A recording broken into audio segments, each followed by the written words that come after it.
Bonjour à tous, moi c'est Julien. Aujourd'hui on va se poser une question qui peut être assez naturelle. Donc on a deux petits personnages, Alice et Bob. Et en gros Alice souhaite verser, parce que Alice est une employeuse, et Bob travaille pour Alice, et Alice souhaite verser à Bob un salaire. Et donc la question qu'on se pose, c'est comment est-ce que Alice peut faire pour verser à Bob son salaire. Donc est-ce que vous connaissez des moyens faciles de donner de l'argent à quelqu'un que vous utilisez dans la vie de tous les jours? Ouais. Ouais, alors ça c'est encore un tout petit peu plus loin, encore beaucoup plus simple. Vous utilisez tout le temps. Vous pouvez utiliser du cash par exemple. Donc on peut imaginer que Alice verse à Bob son salaire en cash, mais ça pose deux, trois petits problèmes, ça a des inconvénients, le cash. Le premier inconvénient, c'est que ça va pas être pratique pour de grosses transactions comme un salaire. On n'a pas très envie de donner un grand nombre de billets. Ou sinon, on peut dire que c'est également pas sécurisé. Donc, par exemple, vous pouvez avoir des faux billets en circulation ou vous pouvez vous faire voler vos billets. Donc, on va dire que le cash, c'est pas vraiment la solution qui nous intéresse principalement. Mais comme tu as dit juste avant, on peut faire des virements bancaires. Donc, comment ça fonctionne une banque dans notre société? Tout le monde peut confier son argent aux banques et en gros, après, ce qui se passe, c'est que l'argent transite de Alice à Bob via la banque. C'est-à-dire que, en gros, schématiquement, ce qui se passe, c'est que Alice donne son argent à la banque et la banque donne l'argent à Bob. Donc la banque, ça peut être pratique pour plusieurs raisons. Déjà, les transactions bancaires peuvent être, comme tu disais, un virement. Ça se fait sans donner quelque chose de matériel, donc c'est dématérialisé, ça se fait sans cash. Donc ça peut nous intéresser dans un système bancaire, c'est plus simple, dans un système de transaction. C'est également sécurisé, ça c'est pas mal également, et c'est un système qui est bien installé dans notre société, c'est-à-dire que tout le monde utilise les banques, donc c'est très facile de faire une transaction avec n'importe qui, puisque tout le monde a un compte en banque. Mais les banques, ça a un inconvénient ou plusieurs majeurs. Je sais pas si, comme ça, il vous vient à l'idée d'un gros inconvénient des banques. Ouais. Exactement. On est dépendant de la banque parce que, en gros, on doit faire confiance à notre banque. Et j'ai un exemple pour vous qui vous montre bien en quoi cela soulève un problème. C'est que on peut imaginer qu'une banque ne soit pas en mesure de vous rendre l'argent que vous lui avez confié. Donc ça, c'est vraiment pas un exemple comme ça qui sort de nulle part. C'est déjà arrivé en 2008, pendant la crise. La banque Lehman Brothers a fait faillite pendant cette crise. Et donc, tous les clients de cette banque se sont retrouvés sans leur argent, puisque la banque n'avait plus de quoi leur rendre l'argent qu'il leur avait confié. Donc, les gens se sont retrouvés à la rue et sans l'argent qui leur était finalement dû. Donc, c'est là qu'on voit que la banque, en fait, le problème de la banque, c'est que on doit faire confiance à la banque pour que le système de transaction fonctionne. Et donc, c'est ce qu'on appelle la banque, c'est ce qu'on appelle un tiers de confiance, c'est-à-dire un acteur auquel on doit faire confiance pour que le système de transaction fonctionne.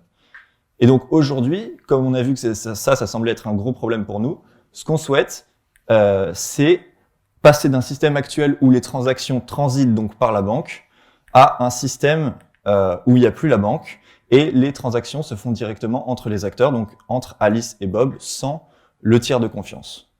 Donc la question qu'on va se poser, c'est peut-on créer un système de transaction sans tiers de confiance et qui garde les propriétés qu'on aimait bien, c'est-à-dire que les paiements sont sécurisés et dématérialisés. Alors comment est-ce qu'on fait? On va dire qu'on est un petit groupe, là, tous ensemble, et on souhaite faire ça, donc on se met comme ça en groupe. Et ce qu'on va faire dans un premier temps, c'est qu'on va mettre chacun de l'argent dans un pot au milieu. Mettons qu'on met tous 50 € dans un pot au milieu, qui est un pot commun à tout le monde. Ensuite, ce qu'on souhaite faire, c'est pouvoir identifier les transactions qui ont été faites entre les membres du groupe. Donc, pour cela, ce qu'on fait, c'est qu'on va mettre en place un registre, donc qui peut être un document sur ordinateur ou un bout de papier ou quoi que ce soit, sur lequel on va marquer les transactions quand elles ont lieu. Donc, par exemple, là, Alice fait une transaction de 20 € à Bob, donc on marque sur le registre Alice, ensuite la flèche Bob, et ensuite le montant de la transaction, donc là 20 €. Et puis, on fait ça à chaque fois qu'il y a une transaction dans notre groupe. Les personnes qui font la transaction marquent sur le registre le montant de la transaction, etc., pour qu'on puisse avoir un historique des transactions. Une fois que un certain nombre de transactions ont été faites et qu'elles ont toutes été marquées sur le registre, ce qu'on peut faire, c'est on peut calculer combien d'argent il reste à une personne, tout simplement en prenant la liste des transactions qu'ils ont faites. Donc, par exemple, le petit étudiant, il a fait une transaction de 3 € vers la super-héros et également, il a reçu 10 € du zombie. Donc, à la fin, par rapport aux 50 € qu'il avait mis dans le bocal, il a 7 € de bénéfice, entre guillemets. Il a dépensé 3, on lui a donné 10, donc il lui reste 7 € de différence. Et si on fait ça pour tout le monde, bah, ce qui se passe, c'est qu'à la fin, chacun peut récupérer l'argent qui lui reste dans le bocal et notre système de transaction a bien fonctionné. Maintenant, un problème qu'on peut avoir, c'est vu que le registre sur lequel on écrit, il est accessible entre guillemets à tout le monde peut écrire les transactions qu'ils sont en train de faire. Est-ce que vous voyez un problème qu'il peut y avoir avec cette manière de procéder? Ouais. Quand il n'y a plus d'argent dans la banque, donc il faut s'assurer que quelqu'un ne dépense pas plus que ce qu'il avait mis dans le pot. Ouais. Est-ce qu'il y a une autre idée? Voilà, c'est ça. Ils peuvent ne pas être honnêtes avec ce qui est écrit sur le registre. Donc, par exemple, oui, tu voulais rajouter quelque chose?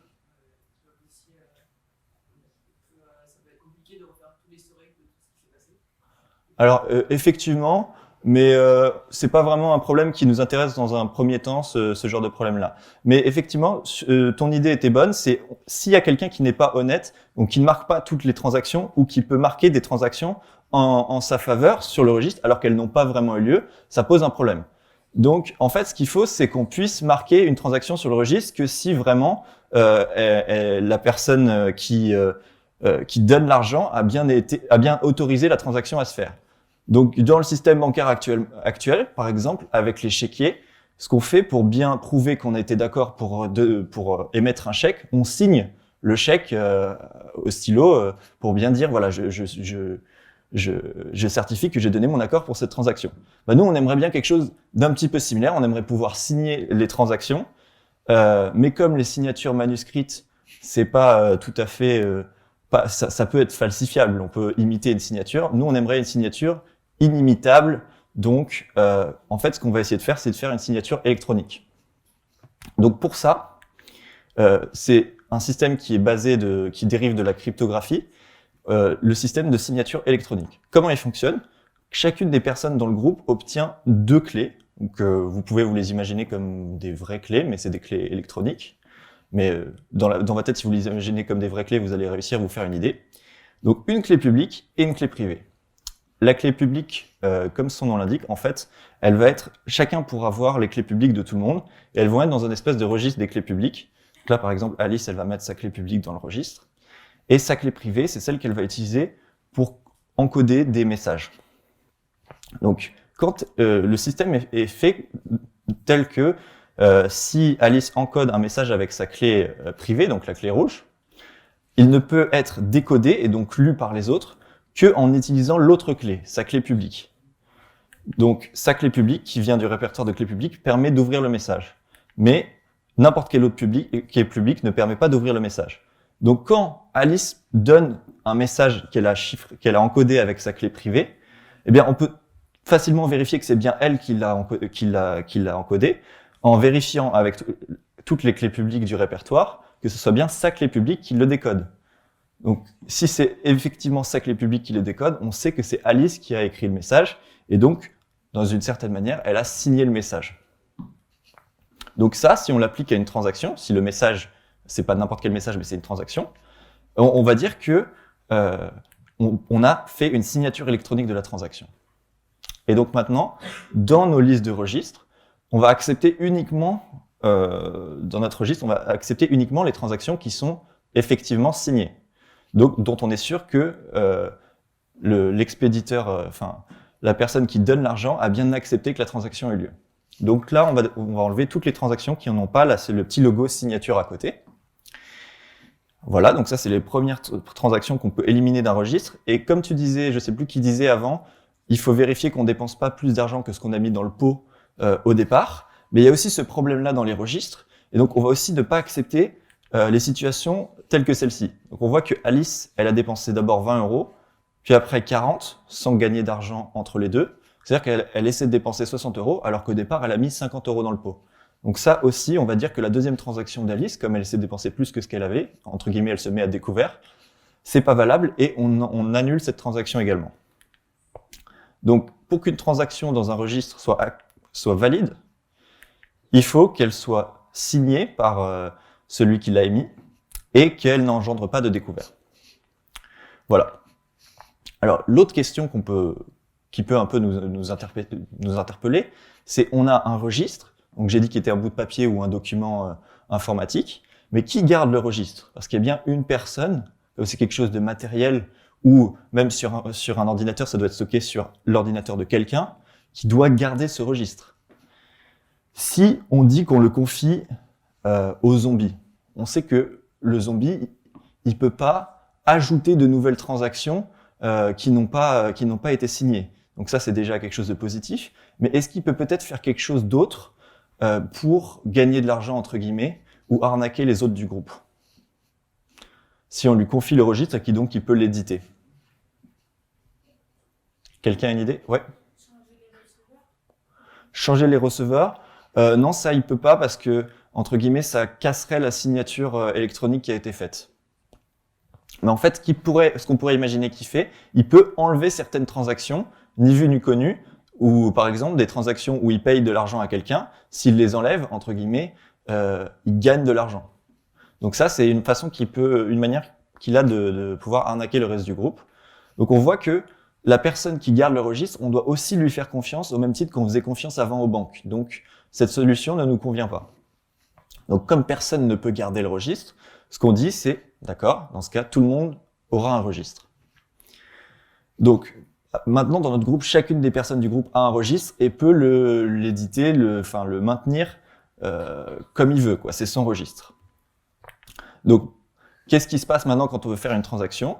Maintenant, imaginons que notre étudiant veut faire une transaction avec Alice. Ce qu'il fait, c'est qu'il l'annonce au reste du groupe afin que tout le monde puisse prendre en note la transaction sur son registre.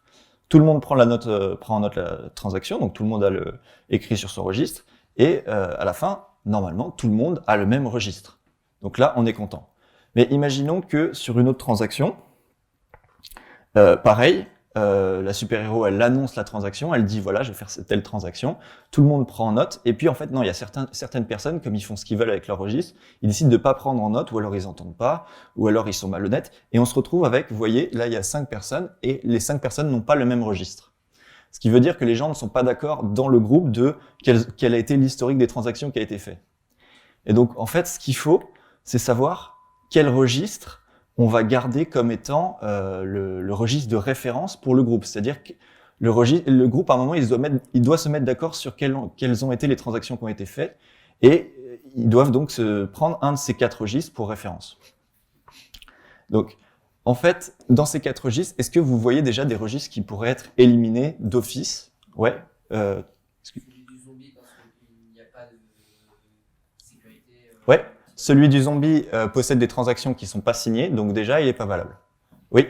Celui de la super-héroïne, parce que comment elle s'appelle, la dame du Ouais. début, Alice, elle a donné 20 € et ensuite elle a donné 50 € sans recevoir. Ok, exactement. Donc le registre à gauche possède Alice dépense, elle a dépensé 70 € alors qu'elle a mis 50 € dans le pot, donc effectivement, il y a des transactions qui sont pas valables. Donc, si on élimine ces 2 registres, il en reste 2 qui possèdent uniquement des transactions valables. Et la question qu'on se pose, c'est lequel on choisit de garder.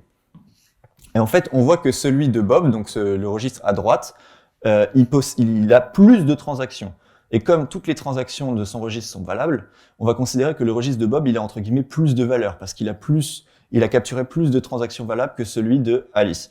Du coup, on va dire que son registre, il fait consensus dans le groupe. Ça veut dire que dans le groupe, ils vont prendre ce registre-là comme étant vrai et ils vont abandonner leur registre et ils vont copier le registre de Bob. Donc ça nous règle le problème de tout le monde n'a pas le même registre, tout le monde n'est pas forcément d'accord dans le groupe sur l'historique des transactions. Mais on a un problème supplémentaire qui s'appelle le problème de la double dépense. En fait, on imagine que le zombie veut acheter à Alice un bouquin à 10 €. Donc, ce qui se passe, c'est que d'abord, ils font la transaction de 10 €. Des gens, ils annoncent la transaction, elle finit sur les registres.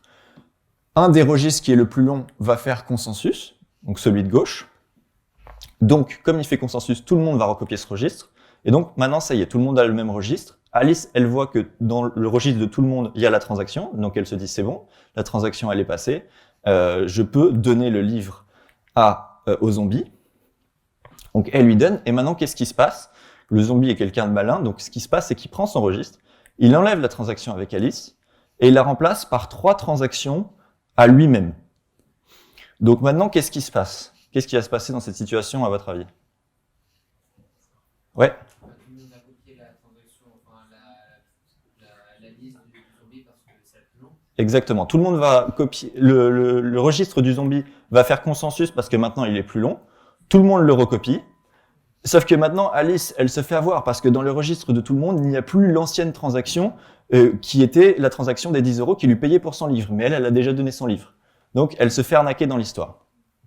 Et ce qu'on voit en fait, c'est que pourquoi elle se fait arnaquer? Parce que le zombie, il a été capable de rajouter un grand nombre de transactions très rapidement dans son registre.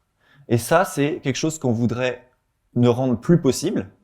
Donc, en gros, ce qu'on veut, c'est que rajouter une transaction à son registre, ça nécessite un effort. Et donc, on veut que pour rajouter une transaction, on ait besoin de faire un certain effort avant de la rajouter. Donc, qu'est-ce que c'est un effort? Je vous donne un exemple. On peut imaginer qu'un effort, ça peut être de trouver le code d'un cadenas à 4 chiffres. Si vous avez un cadenas à 4 chiffres et vous connaissez pas le code, trouver le code de ce cadenas, ça va être quelque chose qui va vous prendre du temps et de l'énergie, que vous pouvez pas faire très rapidement. C'est en ça que j'appelle ça un effort. Mais par contre, une fois que vous avez trouvé le code et que vous l'avez ouvert, vous pouvez très facilement prouver aux autres que vous avez passé l'effort pour ouvrir le cadenas. Parce que maintenant, il vous suffit de donner le code du cadenas et les gens peuvent vérifier facilement que le cadenas s'ouvre bien avec ce code. Donc, ils savent que vous avez fait l'effort nécessaire à ouvrir le cadenas. Donc maintenant, en gros, pour valider une transaction, en plus du fait qu'elle soit signée et qu'elle n'engendre pas un découvert, il faut fournir une preuve, ce qu'on appelle une preuve d'effort, c'est-à-dire fournir un cadenas avec le code pour montrer que vous avez passé du temps à valider la transaction et que vous avez fait l'effort. Maintenant, qu'est-ce qui se passe? En gros, quand vous voulez faire une transaction, par exemple entre l'étudiant et Alice, on annonce la transaction comme avant, mais maintenant il ne peut pas la rajouter directement à son registre. Ce qui se passe, c'est que tout le monde se met à chercher la preuve d'effort de cette transaction, donc à travailler. Tout le groupe travaille et collabore jusqu'à ce qu'une personne ait trouvé la solution du cadenas. Donc, par exemple, là, la super-héros, vous voyez qu'elle a trouvé le code 5741 du cadenas. Donc maintenant, ce qu'elle fait, c'est qu'elle a le droit d'ajouter la transaction à son registre, comme elle a la preuve d'effort, c'est-à-dire le petit smiley muscle, ça veut dire qu'elle a fait la preuve d'effort. Comme elle a le registre le plus long, elle fait consensus et tout le monde peut l'ajouter à son registre. Et la transaction passe. Maintenant, qu'est-ce que ça change par rapport à la situation d'avant et le zombie qui essayait d'arnaquer? Ce qui se passe, c'est que maintenant, imaginons que la transaction vient de passer et d'être ajoutée à tous les registres. Maintenant, le zombie, s'il veut rajouter sa transaction à lui, qu'est-ce qui se passe? Il enlève l'ancienne transaction et il doit en rajouter 2 pour avoir le registre le plus long. Et commence à essayer de faire la preuve d'effort pour sa transaction. Donc, il cherche la solution du cadenas. Mais pendant ce temps, qu'est-ce qui se passe? Les autres, ils ont d'autres transactions qui arrivent, et eux aussi commencent à chercher la preuve d'effort pour leur propre transaction. Et on voit que les trois qui sont pas qui travaillent sur le registre différent du zombie, eux, ils collaborent ensemble parce qu'ils ont le registre le plus long. Tandis que le zombie, comme il a le registre le plus court, lui, il travaille tout seul sur sa preuve d'effort de ses transactions pour arnaquer. Donc, il doit travailler 3 fois plus vite que les autres. Parce que maintenant, si on imagine que les autres, ils avancent et ils continuent à vérifier de nouvelles transactions, leur registre devient toujours plus long. Et le zombie, lui, il continue à travailler tout seul, à essayer de rattraper les autres à cette course qu'il ne peut pas gagner. Enfin, il peut gagner la course seulement s'il a de la puissance de calcul supérieure aux 3 autres réunis. Et donc, c'est ça le fonctionnement de ce qu'on appelle la preuve d'effort et qui permet d'éviter l'arnaque de la double dépense. Quand on rajoute la preuve d'effort à notre système, on a à peu près ce qu'on appelle une crypto-monnaie, comme le Bitcoin. Donc il manque encore 2-3 trucs, mais je vous ai expliqué la globalité de comment on fait une crypto-monnaie. Ouais. Alors, si tout le monde essaient de falsifier en même temps, ce qui se passe, c'est qu'effectivement, il y a des gens qui vont réussir à s'en sortir. Ce genre de système ne fonctionne que si 50% des gens sont honnêtes. Et que les 50% malhonnêtes, pour battre, il faudrait qu'ils soient en plus malhonnêtes ensemble. En gros, il faut que tu aies la puissance de calcul, pour arnaquer les gens, il faut que tu aies la puissance de calcul supérieure à tout le reste.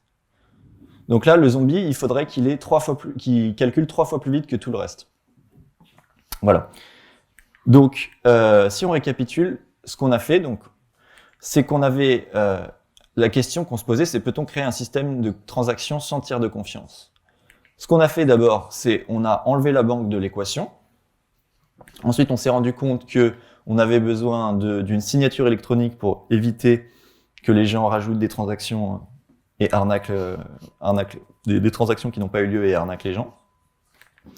Ensuite, on a dit on n'a plus un seul registre pour tout le monde. On a dit tout le monde a un registre, c'est-à-dire qu'on a décentralisé le système. Et à la fin, on a rajouté la preuve d'effort.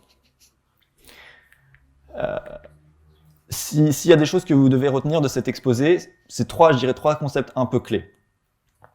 Dans un réseau, se mettre d'accord sur quelque chose, et en l'occurrence pour nous, dans la crypto-monnaie, sur l'état du registre, ça s'appelle trouver un consensus. C'est vraiment un terme technique, même si on connaît le mot consensus, c'est un terme technique qui est utilisé en informatique.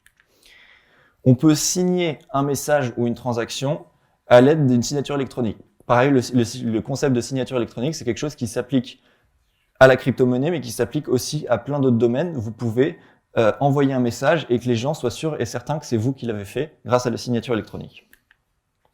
Et ensuite, la preuve d'effort permet d'empêcher l'ajout de multiples transactions trop rapidement. Pareil, la preuve d'effort, ce n'est pas utilisé que dans les crypto-monnaies, mais ça peut être aussi utilisé dans les mails. Pour empêcher que les gens envoient trop de mails en même temps, il faut qu'ils fournissent en envoyant un mail une preuve d'effort pour que votre ordinateur accepte de le recevoir. Voilà. Merci.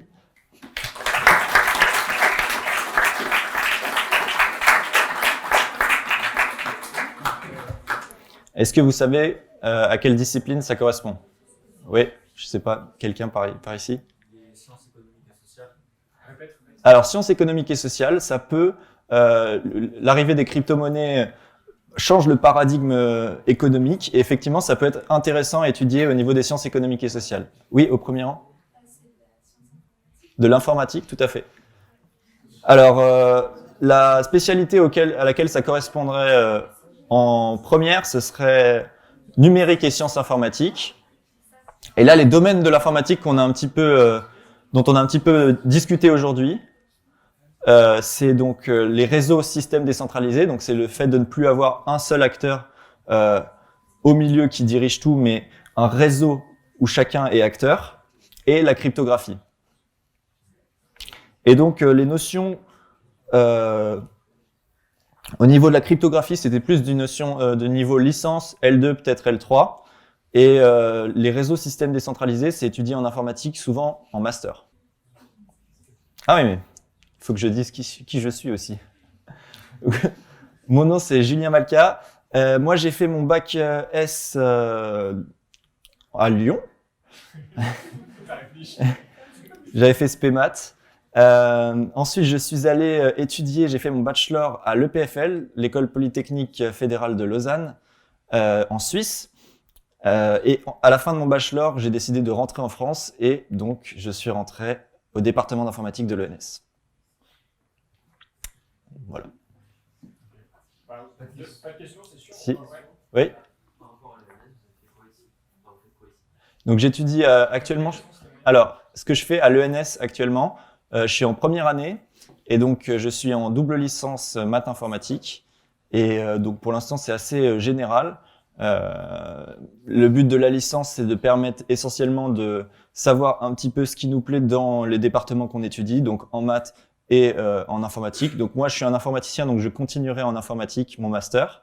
Et donc là, à la fin de la licence, l'idée, c'est d'avoir un peu plus une meilleure idée des domaines qui nous intéressent pour pouvoir les étudier plus en profondeur en master. Et éventuellement, donc moi, c'est mon cas, j'aimerais bien devenir enseignant-chercheur, donc ça passe par une thèse après mon master, et donc le master sert lui aussi à décider un tout petit peu plus précisément le sujet qu'on aimerait bien étudier pendant la thèse. Et bon, moi j'ai une question. A priori, quels sont les sujets toi qui t'intéressent, tu sais, ou... Alors les sujets qui m'intéressent, la cryptographie alors c'est un petit peu technique, mais les langages formels, c'est-à-dire l'étude de comment, quelle puissance de calcul on nécessite pour résoudre tel ou tel problème en informatique. Bon, merci beaucoup.